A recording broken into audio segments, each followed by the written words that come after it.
Good morning students, welcome to commerce nerd. चलिए बिना time waste किए स्टार्ट करते हैं अपना फॉर्म्स ऑफ बिजनेस ऑर्गेनाइजेशन का नया topic, that is partnership. Partnership जो है वो गवर्न करी जाती है पार्टनरशिप एक्ट 1932 से।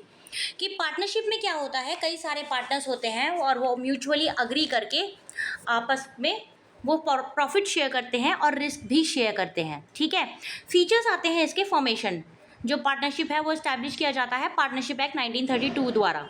लाइबिलिटी सभी मेंबर्स की लाइबिलिटी अनलिमिटेड होगी until and unless it is specified. Risk bearing, सभी पार्टनर्स आपस में रिस्क शेयर करते हैं। डिसीजन मेकिंग एंड कंट्रोल, किसी भी एक पार्टनर के हाथ में पावर्स नहीं रहती, आपस में सभी फैसले लेकर किसी एक नतीजे पर पहुंचते हैं। कंटिन्यूटी, ये तब तक चलती है पार्टनरशिप जब तक आपने पार्टनरशिप डीड में टाइम पीरियड मेंशन कर रखा है कि हम इतने टाइम पीरियड के लिए पार्टनर्स बन रहे हैं। ठीक है, number of partners minimum 2 maximum 50 as per the companies act और मैक्सिमम 100 अकॉर्डिंग टू, इस मतलब मिनिमम 2 एंड मैक्सिमम 50 और उसके अलावा मैक्सिमम 100 भी हो सकते हैं। नेक्स्ट आता है हमारा नंबर ऑफ पार्टनर्स हो गया। फिर mutual agency, each partner is the owner as well as the agent of the firm and agent to the partners. मतलब वो एक दूसरे के बिहाफ पर एक्ट कर सकते हैं if any of the partner is absent, क्योंकि वो सभी जो है वो ओनर होते हैं फर्म के। ठीक है, और एजेंट भी। ठीक है, क्योंकि वो फर्म के बिहाफ पे एक्ट कर सकते हैं।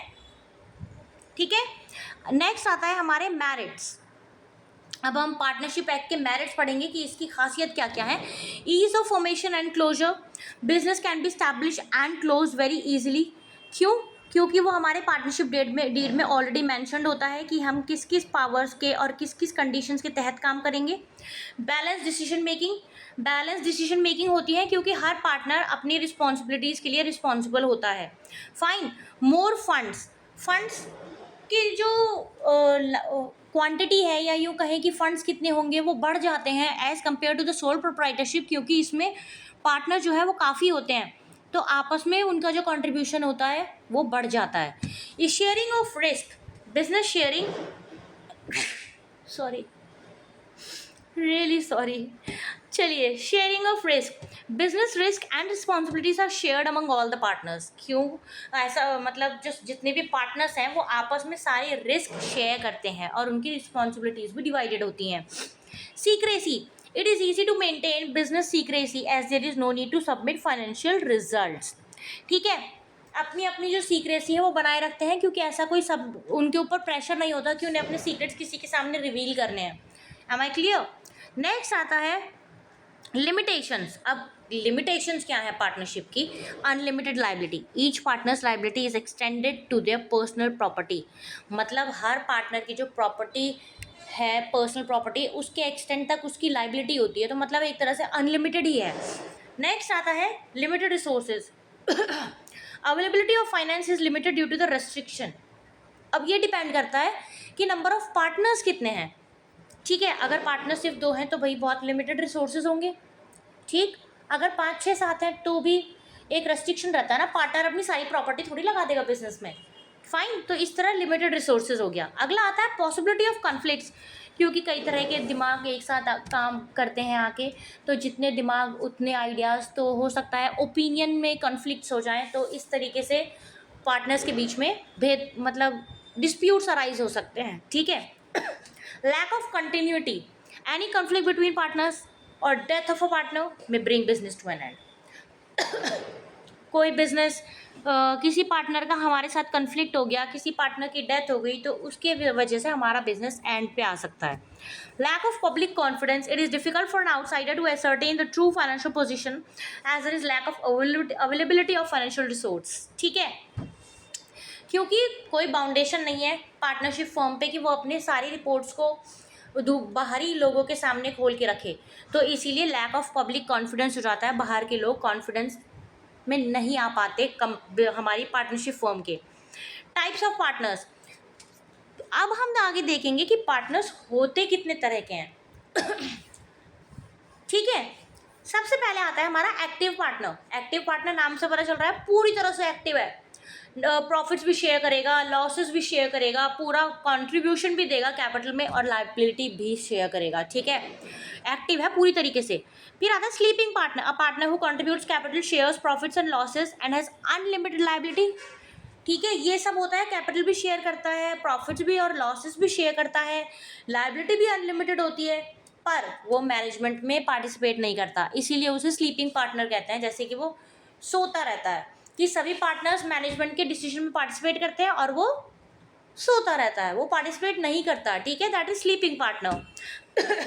सीक्रेट पार्टनर होता है participates in management operation secretly, कि हम उसकी आइडेंटिटी को डिस्क्लोज नहीं करते कि ये हमारे पार्टनर्स हैं, पर हम कंप्लीटली डिस्क्लोज नहीं करेंगे कि वो पर्टिकुलर पर्सन मिस्टर एक्स या मिस्टर वाई हमारा पार्टनर है या नहीं, हमने लोगों से छुपा रखा है, तो उसकी आइडेंटिटी छुपी हुई है, रिवील नहीं हुई है, इसलिए वो हो गया हमारा सीक्रेट पार्टनर, ठीक है। आगे आता है nominal partner, partner who does not contribute capital and does not share profit and loss but allows partnership business, वो कुछ शेयर नहीं करता, ना वो कैपिटल कंट्रीब्यूट करता है, पर वो इतना अलाउ कर देता है हमारी पार्टनरशिप फर्म को कि वो हमें हमारे नाम को एज अ पार्टनर प्रोजेक्ट कर सकते हैं, ठीक है। Partner by estoppel, an individual who is not a partner but project, कि वो पार्टनर है नहीं, पर वो बाहरी लोगों को ऐसे दिखाता है कि मैं पार्टनर हूँ। जैसे मैं किसी फर्म का पार्टनर नहीं हूँ और मैं लोगों से कहूँ कि अरे मैं तो पार्टनरशिप फर्म में पार्टनर हूँ, तो वो हो गया पार्टनर बाय एस्टॉपल, ठीक है। पर पार्टनर कोई भी हो, उसकी लायबिलिटी अनलिमिटेड होगी। अगर पार्टनरशिप डीड में स्पेसिफिकली कह रखा है कि इसकी लिमिटेड है तब तो ठीक है, नहीं तो सब पार्टनर्स की लायबिलिटी क्या रहेगी, unlimited. Partners by holding out, N individual who is not a partner but is projected, वो खुद नहीं कहता कि मैं पार्टनर हूँ, दूसरे जो पार्टनर्स हैं उस फर्म के वो कहते हैं कि ये पार्टनर है, जबकि वो होता नहीं है, ठीक है। चलिए अगला टॉपिक देखते हैं। अब ये देखिए, ये एक टेबल दी हुई है, अब आप इसके थ्रू समझ सकते हैं कि अलग अलग पार्टनर्स की क्या क्या कंडीशन होती है। Active partner, yes yes yes, हर चीज़ में कंट्रीब्यूशन है, लायबिलिटी अनलिमिटेड है। स्लीपिंग, कंट्रीब्यूशन कैपिटल में यस, मैनेजमेंट में नो है, कोई पार्टिसिपेशन नहीं है, सोता रहता है। सीक्रेट पार्टनर की यस, सीक्रेटली मैनेजमेंट में पार्टिसिपेट करता है बट सीक्रेटली, ठीक है, उसकी आइडेंटिटी डिस्क्लोज नहीं की जाती। ये नॉमिनल पार्टनर हो गया, no no no participation anywhere, generally yes, कभी कभार हो जाता है ऐसा, पर जनरली ये भी नो ही रहता है, ठीक है। पार्टनर बाय एस्टॉपल की कंडीशन देख लो और पार्टनर बाय होल्डिंग आउट की देख लो, नो नो है, ठीक है।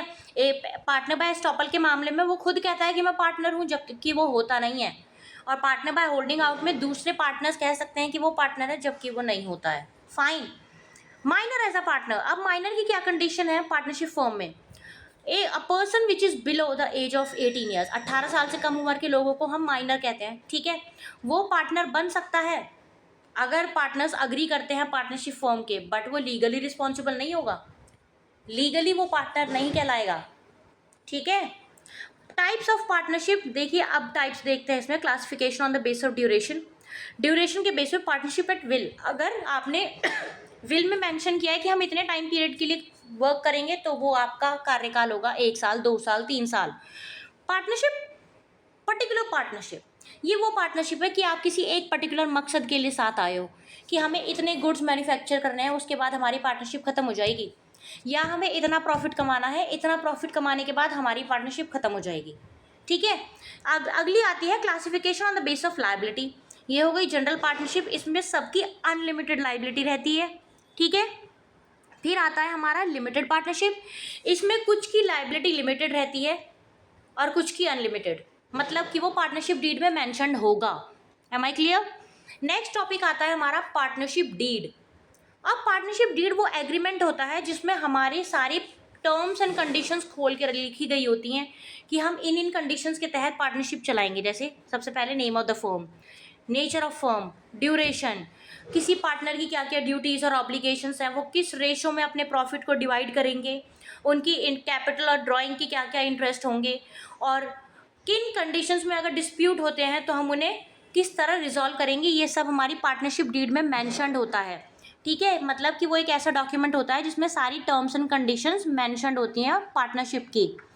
रजिस्ट्रेशन, पार्टनरशिप फर्म जो है वो रजिस्टर्ड की जाती है रजिस्ट्रार के पास, ठीक है। अगर आपने रजिस्टर नहीं करवाई है तो कॉन्सिक्वेंसेज ये होते हैं, आप किसी पर केस नहीं कर सकते अगर डिस्प्यूट हो जाए, ठीक है। Firm cannot sue third party, तीसरी पार्टी को आप जाके स्यू नहीं कर सकते कि भाई इसने तो हमारे साथ एग्रीमेंट किया था पर ये हमारे साथ पूरा नहीं कर रहा उसे। क्यों नहीं कर सकते आप? क्योंकि आप खुद रजिस्टर्ड ही नहीं हो, कोई आइडेंटिटी नहीं है आपकी, जिसकी कोई पहचान नहीं है, वो क्या केस करेगा किसी पे, ठीक है। The firm can not file a case against one और मोर पार्टनर्स, अगर आपके पार्टनर्स के साथ भी डिस्प्यूट हो जाए तो भी आप केस नहीं कर सकते क्योंकि आपकी पार्टनरशिप की कोई पहचान ही नहीं है, ठीक है। प्रोसीजर क्या होता है? Submission of application in prescribe form with registrar, एक एप्लीकेशन फॉर्म भरा जाता है रजिस्ट्रार के पास, आप उसे सबमिट करते हो। एक फ़ी होती है जो रजिस्ट्रार चार्ज करता है, ठीक है, वो भैया फ्री में तो काम नहीं कर रहा, ठीक है। अब आपको कुछ तो उसको देना पड़ेगा, तो वो फ़ी चार्ज करता है, वो आप उसे दोगे। उसके बाद वो आपकी सारी कंडीशंस के बाद सहमत होने के वो आपको आपका रजिस्ट्रेशन फॉर्म दे देता है और आप रजिस्टर्ड हो जाते हो।